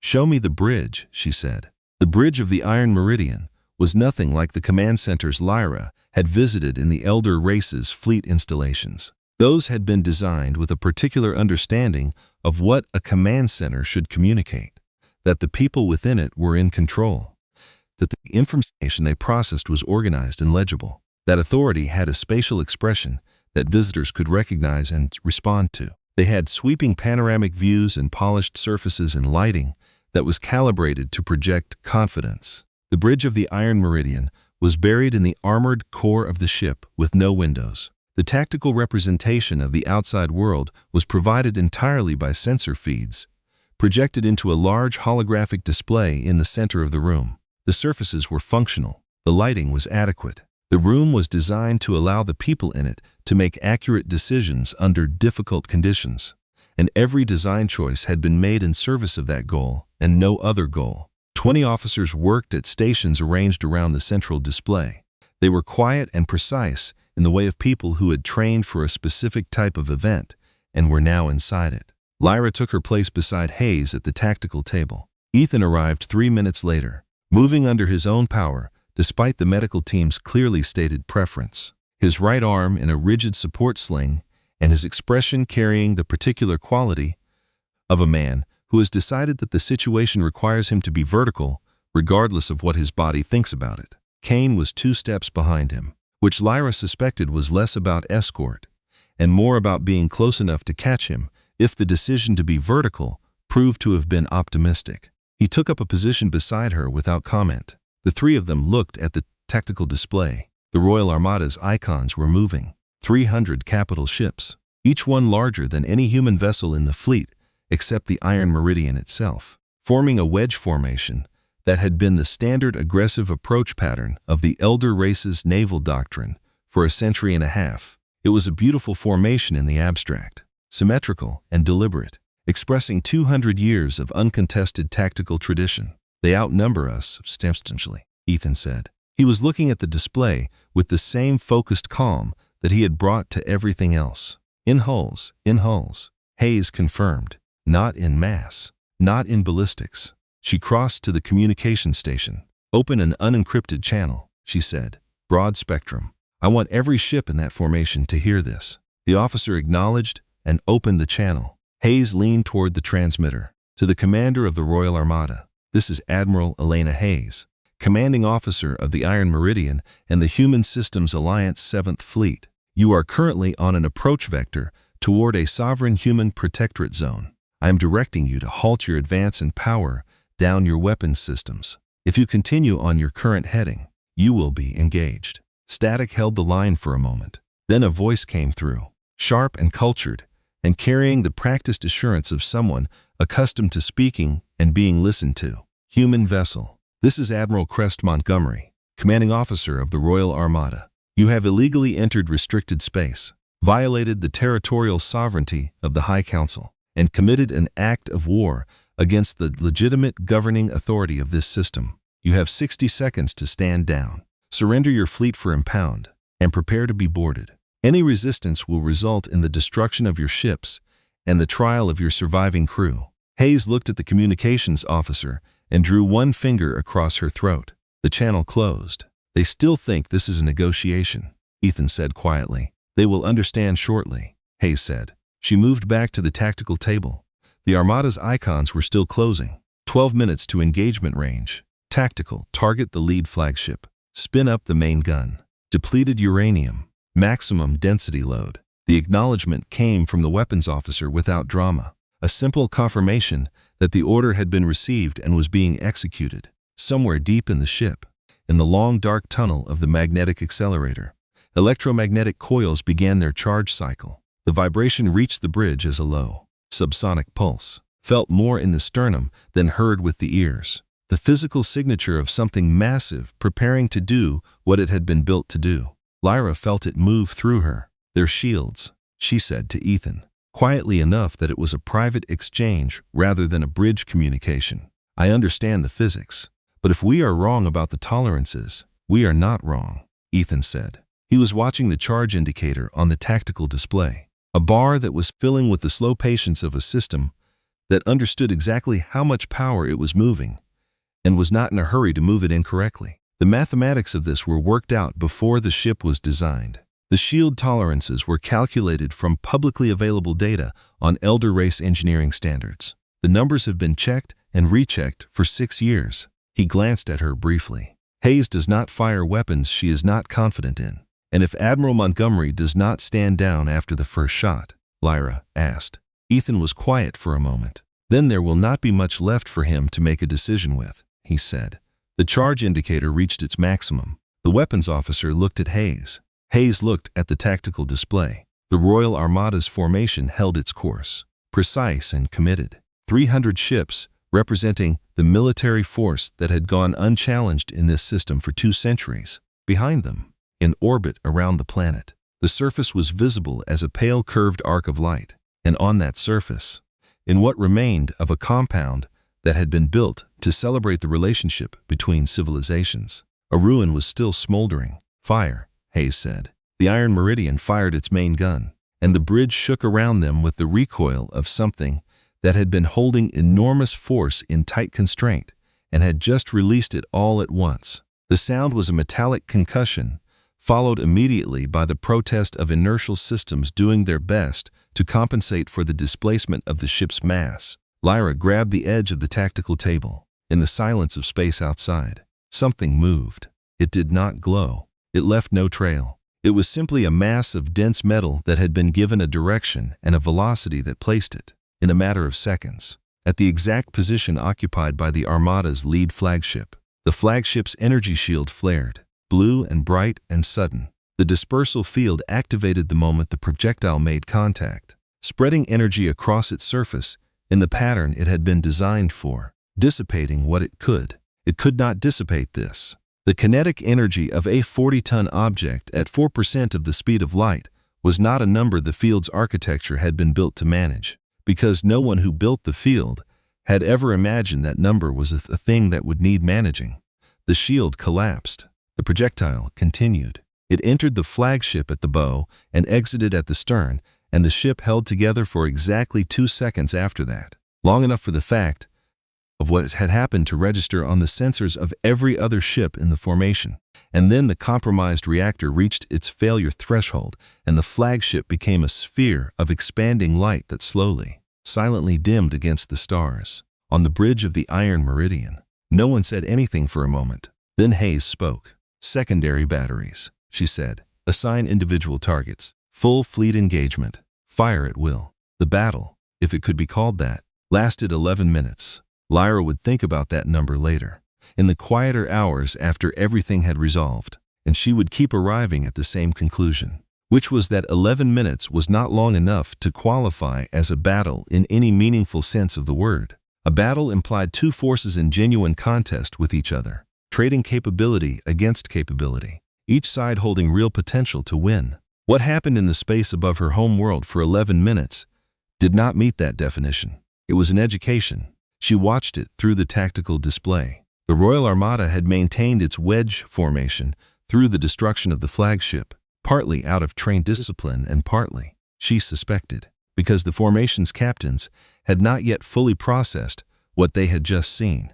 The flagship had been struck. The flagship had been destroyed. These were facts that had registered on their sensors, but the implications of those facts were still traveling through the nervous system of a fleet that had spent 2 centuries without encountering anything it could not address. The human fleet opened fire. The destroyers went first, staggered salvos from their forward battery arrays. Each salvo, a tight grouping of hypersonic kinetic rounds that covered the distance to the Armada's forward line in the time it took to draw a breath. The Elder Race's energy shields activated across the entire formation simultaneously, thousands of emitters powering up in the coordinated response that the Royal Armada's battle doctrine called for, and for approximately 4 seconds they held. 4 seconds was not enough. The shields failed sequentially rather than all at once, which was, Lyra thought, a particularly cruel way for it to happen. Each shield held for as long as its architecture could manage, and then collapsed in a cascade of overloaded emitters, and the ship behind it found itself suddenly without the protection it had trained around for its entire operational existence. The kinetic rounds did not pause for the reconfiguration. They continued through the falling shields and into the hulls behind them, and the tactical display updated with a cadence that was almost mechanical in its regularity. Red icons flickering and disappearing, and sometimes fragmenting into smaller pieces that then also disappeared. The Armada fired back. Lyra watched as concentrated beams of plasma tracked across the void toward the human fleet, bright and precise, the most sophisticated directed energy weapons the Elder Races had ever produced. They struck. Some of them struck well, hitting destroyers along their hull sections, heating the outer armor to temperatures that produced visible light signatures on the sensors. 2 destroyers took significant hits to forward sections. One appeared to lose partial propulsion.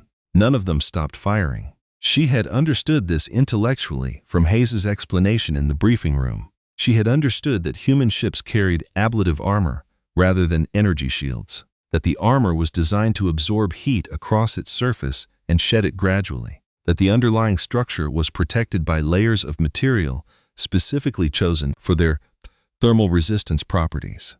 She had understood all of this as information.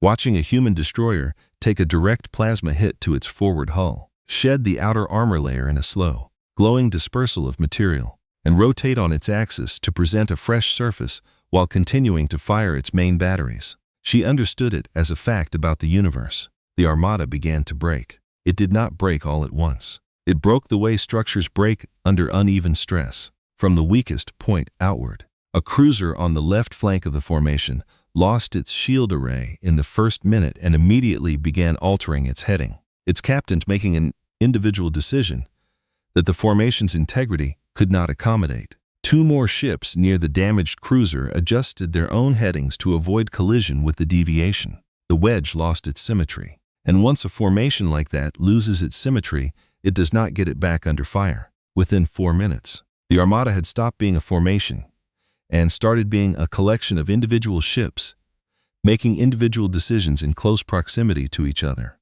which was a significantly more dangerous condition than fighting a coordinated enemy. The human fleet pressed the engagement with the consistent, methodical pressure of something that was doing exactly what it had planned to do and was not in a hurry because it did not need to be in a hurry. Incoming transmission, the communications officer said.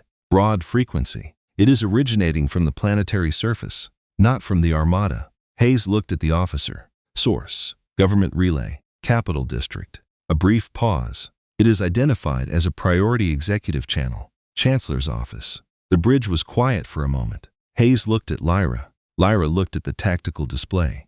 47 of the Armada's ships had been reduced to debris or disabled hulks. The remaining formation was scattered and still losing cohesion.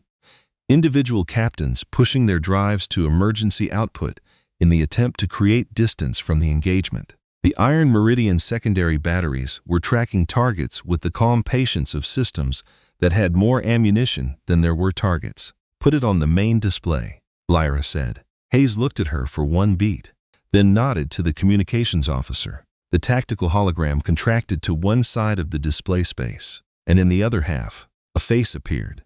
Aldrich Valos was 63 years old and had spent those years in the particular manner of someone who was accustomed to controlling what happened around him. The control was gone. He was standing in what appeared to be the private study of the Capitol spire, and the study's wall of windows behind him showed the orbital space above the planet, which showed, in turn, the scattered remnants of what had been the Royal Armada 4 minutes ago. His complexion had gone the color of old paper. His hands, clasped in front of him, were not entirely steady. "Ceasefire," he said. His voice was still attempting authority and not finding the material for it.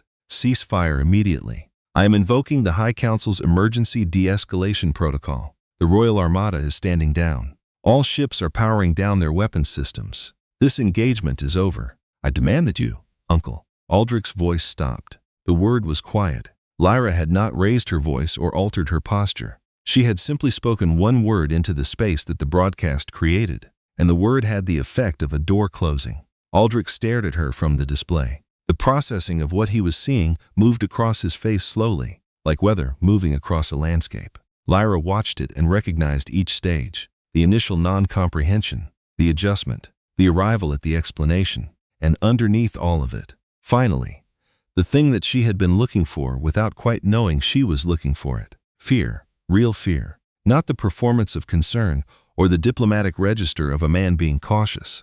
The specific, on-guard fear of someone who had planned something carefully and completely, and was now looking at the evidence that it had not worked. "Abigail," he said, her given name, from before the formal succession. He had called her that when she was a child. He had called her that during the family gatherings before the politics between them had calcified into its current shape. He was calling her that now, because it was the only thing his mind had found to say. "My name is Lyra," she said. "It has been Lyra since the succession certification. You attended that ceremony." He opened his mouth. "Do not," she said. "Whatever you were going to say, do not say it. I know the account numbers. I know the contract dates. I know when the succession documents were pre-staged, and I know who staged them. And I know that you signed them within 20 minutes of receiving a report that you commissioned." She paused. "I also know that the man you paid to deliver that report is dead in a basement on a planet that is currently under human fleet occupation, and that his financial records and communication logs are already in the possession of Admiral Hayes's intelligence officers." Aldrich was very still. "Order the remaining Armada ships to power down their drives and hold position," Lyra said. "Order the planetary defense grid to stand down completely. Order your staff to vacate the executive chambers and secure themselves in their quarters, and then remain where you are and wait." "Lyra," he said. His voice had found something different now. Not authority, but the register of family, of history, of shared years that had existed before any of this. "Whatever you have been told, whatever these humans have led you to believe, I was trying to protect you. The reforms you were proposing would have destabilized the entire structure of the remaining Armada ships," Lyra said now. Aldrich looked at her for a long moment. Whatever he found in her expression did not give him what he was looking for. He turned to someone off the display frame and issued the orders in a low, clipped voice. On the tactical display, the scattered Armada ships' engine signatures began to contract and flatten, drives powering down, the icons going from moving to stationary across the display one by one. Lyra looked at Hayes. Hayes gave her a nod that was brief and precise. The nod of someone confirming that a thing has been done correctly. "Cut the feed," Lyra said. The display returned to the tactical map. The space above her home world was cluttered with debris and drifting hulls and the precise, unhurried formations of the Iron Meridian's fleet, holding a blockade pattern that covered every orbital approach. The engagement indicators showed no active weapons locks from any surviving Armada vessel. The bridge was very quiet. Then Ethan spoke from beside her. He had been standing still through the entire exchange, his arm in the medical sling, his face carrying the exhaustions that he had been deferring since the vault. And she could see now that the deferral was reaching its limit. That was well done, he said. It did not feel well done, she said. It rarely does, he said.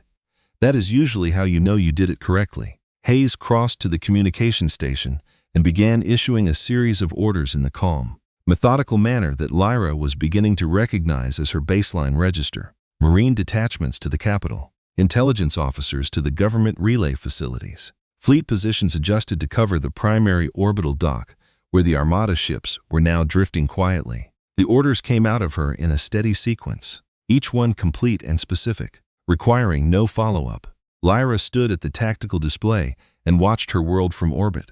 Smoke from the compound fires was visible as a faint smudge against the planetary curve. The capital city's lights made a dense, bright constellation against the dark side of the Terminator. Somewhere in that constellation, in a study with windows that now looked out on the ruins of his plan, Aldrich Valos was sitting with the specific quality of stillness that belongs to people who have understood, finally and completely, that they have run out of options. She thought about the ceremony when she was 7 years old, and he had held her up so she could see over the crowd. She thought about the afternoon in the garden when she was 12, and he had explained the history of the house to her with the patience of someone who genuinely wanted her to understand. She thought about the meeting 2 years ago when she had presented her reform proposals to the council, and he had listened with an expression of polite attention that she now understood had been a performance constructed to conceal what he had already decided. She thought about the 20 minutes between the attack and his signature. "I need to sit down," she said quietly to Ethan. He looked around the bridge without moving his head much, identified the nearest surface that would work, and said nothing, simply shifting his position so she could move toward it without it being an event. She sat on the edge of a secondary console that was not currently staffed and put her hands on her knees and breathed. Ethan remained beside her. "He was the one who arranged your liaison posting," she said, after a moment. "Yes," Ethan said. He thought it would be a useful piece of theater, a human attaché at the royal compound, demonstrating the openness of the new governance model, without actually changing anything substantive. She looked down at her hands. The soot from the compound corridors had not entirely come off. The skin of her palms still carried the gray residue of a building that had been on fire. "He did not expect you to be who you actually are. Very few people do," Ethan said. "I have found that is generally more useful than the alternative." She looked up at him. The right arm was in the sling. The plasma burn on his left forearm was still visible under the field dressing. His face had not recovered its color. He looked like a man who had been through something significant and was currently requiring a substantial amount of willpower to remain vertical, and was applying that willpower without complaint because the situation required it, and he had decided that the situation's requirements were his requirements. "Why did you stay?" she asked. "In the compound. When you understood what was happening, when you realized what the numbers were." She paused. "You could have left. You were not obligated to remain." Ethan considered this with the same seriousness he brought to questions that deserved it. "I was the liaison," he said. "That was the assignment. You were the assignment." "That is not an answer," she said. "It is part of one," he said. "The other part is that I knew the fleet was coming. I knew what they were bringing. I knew that if I could keep you alive until they arrived, something would change tonight that would not otherwise change. Not just for you. For a great many people who have been waiting a long time for something to change." He met her eyes. That seemed worth staying for. Hayes appeared at the edge of their conversation, carrying 2 cups of something hot that she handed to them without ceremony and without explanation. The gesture of someone who had noticed 2 people who needed it. Lyra took it. It was coffee, the human variety, darker and more bitter than anything she had been served in the diplomatic context, and she drank it because it was warm and because the warmth was welcome. "My engineers are establishing a perimeter around the capital administrative district," Hayes said, settling into a standing position nearby with her own cup. "Marine detachments are holding the primary government relay, the succession registry, and the personal residence of your uncle. He has not left the building." "He will not," Lyra said. "He has nowhere to go." "No," Hayes said. He does not. She was quiet for a moment. The High Council's emergency session is still technically in recess. The succession documentation has been filed but not formally ratified in the second session that the protocol requires. There is a window, narrow but real, in which the legal framework can be contested. She looked at Lyra. Your presence, provably alive, carrying documentation of the conspiracy, is sufficient to initiate that contest. The Council will not be able to ignore it. Some of them will try, Lyra said. Some of them will try, Hayes agreed. And they will find that trying has become significantly more complicated than it was yesterday. She looked out at the tactical display, at the fleet holding its patient, unignorable position above the planet. We are not leaving. I want you to understand that. The Iron Meridian and the 7th Fleet will remain in this system for as long as it takes for a legitimate governance process to run its course. If the High Council convenes an extraordinary session to address the events of tonight, we will be here. If they attempt to validate the fraudulent succession, we will be here. If your uncle's allies in the Council attempt to reconstruct the legal framework around his authority, we will still be here. You are holding the entire political structure hostage, Lyra said. There was no accusation in it. It was simply a description. We are holding the space above your home world, Hayes said. The political structure can make whatever decisions it chooses. It simply cannot make those decisions without being aware of us. A communications chime sounded from across the bridge. The officer at the relevant station looked up. Admiral. Transmission from the High Council. Priority tier. Chancellor Aldrich's aide is requesting a formal channel on the Chancellor's behalf. He wants to negotiate, Ethan said. He said it the way you say something that you have predicted correctly and take no particular satisfaction in. Tell the aide that communications requests should be directed to the liaison office, Hayes said, and that the liaison office is currently occupied. The officer relayed this without expression. He will spend the next several hours reaching the same conclusion that he should have reached already. Hayes said to Lyra that there is no path forward for him that does not run through you. Once he reaches it, he will want to negotiate terms. That conversation is yours to have or not have as you see fit. I have a recommendation. Tell me, Lyra said. Do not negotiate. Hayes said simply. You hold every element of this situation. The evidence is comprehensive. The legal pathway is clear. He has no leverage remaining. Negotiation implies two parties with something each other needs. And you do not need anything from him. She paused. A formal arrest under the treason statutes, a complete documentation of the conspiracy made public, and a legitimate successor council convened under proper procedure. That is a foundation. Everything else can be built on it. Lyra turned the cup in her hands and thought about this. And the reforms, she said. The trade proposals, the outer territory agreements. Those are political decisions that belong to you and to whatever legitimate governance structure you establish, Hayes said. That is not for me to direct. She was quiet for a moment. But I will tell you what 200 years of being on the wrong side of those decisions looks like. From the people who lived it. It looks like settlements that could not afford medicine. It looks like a generation that could not access educational networks. It looks like being told, repeatedly and with great precision, that you are almost ready to belong, that the standards are almost met, that a little more patience and a little more compliance, and eventually the door will open. Her voice was still flat and professional, but there was something underneath it that had always been there, and was simply now not being fully contained. It never opens on its own. Doors like that only open from the outside. Lyra looked at the tactical display.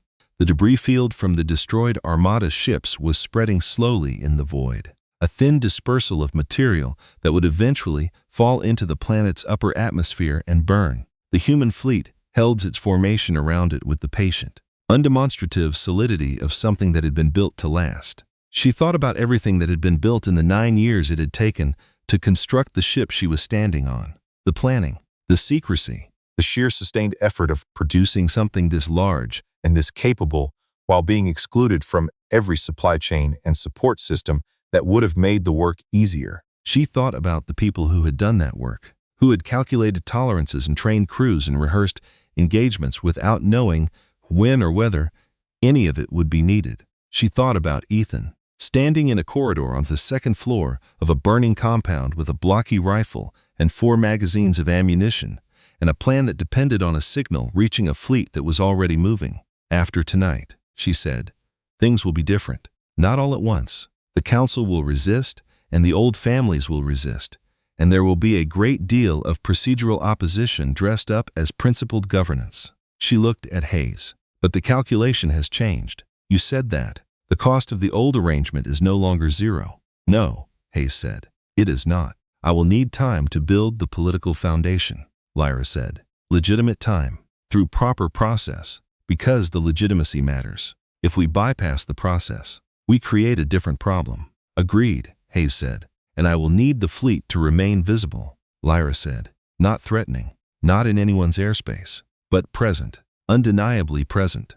Hayes almost smiled again. It was the same expression as before. Not warm, but something adjacent to respect. That can be arranged. Ethan cleared his throat from beside her. The sound was mild and almost apologetic. The sound of someone who has a contribution to make to the conversation and is waiting for a natural opening. Both women looked at him. There is a thing, he said carefully, that I have been told I am supposed to say at some point, which is that you should consider getting some sleep, and that the events of tonight are not going anywhere, and that the political situation will be the same political situation in 8 hours as it is right now, and that neither of you can address it effectively if you are running on adrenaline and 3 cups of coffee. He paused. I am told I am supposed to say that. Who told you to say that? Hayes asked. My medical officer, Ethan said. About 20 minutes ago. She was very specific. Hayes looked at the tactical display for a long moment, at the fleet and the debris, and the quietly drifting hulks of the Armada, and appeared to conduct an internal assessment of the situation's stability. 8 hours, she said. The fleet is stable. The perimeter is established. Marine detachments are in position. She looked at Lyra. There is a guest officer's cabin on Deck 4 that has been prepared. It is not elaborate, but it is clean, and it is quiet, and it is several layers of armor away from anything that might want to shoot at you. That sounds extraordinary, Lyra said, and meant it. Kane materialized at the edge of the group with the reliability of someone who had been keeping half his attention on the conversation from across the room and had anticipated the conclusion by enough time to already be in position. He looked at Ethan. You are also going to the medical wing, Kane said. This is not a request. I know, Ethan said. He sounded tired in a way that went deeper than the last few hours. It was the tiredness of something completed, of tension that has held for a long time and has finally been given permission to release. Lyra stood up from the secondary console. She was tired as well, bone deep and pervasive. But underneath the tiredness, there was something that was beginning, very slowly and very carefully, to look like the future. Ethan, she said. He looked at her. When this is over, she said, when the council session has been convened and the documentation has been presented and the legal process has run its course, I am going to need a liaison. The position requires someone who understands both sides of the divide that tonight was about, someone who can work in the space between what the elder races believe about humanity and what humanity actually is. She held his gaze. I think you have demonstrated a certain aptitude for that kind of work. Ethan was quiet for a moment. The position also, he said, based on recent experience, carries a certain amount of physical risk. Yes, she said, and requires working with political systems that are frustrating and slow and resistant to change. Also yes. He considered this for approximately 2 seconds. Same terms as the current posting, he asked. Better terms, she said. The current terms were designed by someone who was trying to minimize your influence. He nodded once. Then yes, he said. I will take the position. Kane put a hand on his good shoulder and redirected him toward the corridor without waiting for the conversation to produce any more business. Ethan went without additional argument, which Lyra was beginning to recognize as a reliable indicator that he was actually as tired as he looked. Hayes watched them go, then turned back to the tactical display for a long, quiet moment. The fleet hung in the void above the planet. 48 destroyers and 11 cruisers and the Iron Meridian at the center of the formation, angular and massive and dark against the stars. Not elegant, not designed to inspire awe or communicate the grandeur of the civilization that had built it. Built to do a job. Admiral, Lyra said. Hayes looked at her. 200 years, Lyra said. That is a long time to be patient. Yes, Hayes said. It is. I cannot undo 200 years. Lyra said. No single governance decision can. What I can do is change the direction. Make it so that the next 200 years look different from the last. She paused. That is not nothing. No, Hayes said. It is not nothing. She looked out at the fleet one more time. At the work of 9 years and 2 centuries of accumulated pressure, and a great deal of patience that had finally found its occasion. It is, in fact, exactly what we came here for. Lyra looked at the planet below. Her home. A civilization with 4 centuries of tradition, and a new problem that the tradition had not prepared anyone for, which was that the people it had been disregarding had quietly, patiently, and with considerable ingenuity, built something very large and very effective, and were now parked above it. The balance of power in this galaxy had not merely shifted tonight. It had been picked up and put down in a different place, and it was not going back. The people who had held it before understood this now, in the way that you understand things when they have been demonstrated rather than argued. And the people who had been building in secret for 9 years, in a shipyard inside an asteroid that no one thought to watch, understood it as well. Humanity was not a footnote in the history of the stars. They had simply been writing their chapter more slowly than everyone else, and with a great deal more patience, and they had brought a very, very heavy pen.